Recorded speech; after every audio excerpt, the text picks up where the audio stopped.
How to use GOFO Express Driver app. First, download the GOFO Driver app. You can do this over the Google Play Store or the Apple App Store, if available in your region. Install the app and then open it. Step 2. Sign into your driver account.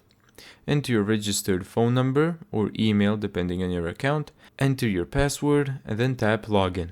Step 3. Accept your route.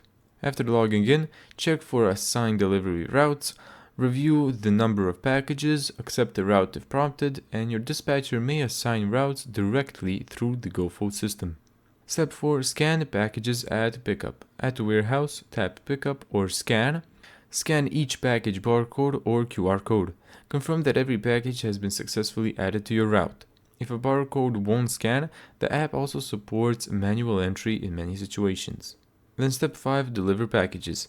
At each stop, follow the in-app navigation, deliver the package safely, take a proof of delivery photo if required, collect a signature when prompted, and mark the delivery as completed.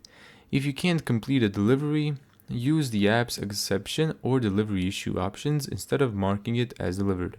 Thank you so much for watching this video. If you found this tutorial helpful, make sure to give it a thumbs up and subscribe.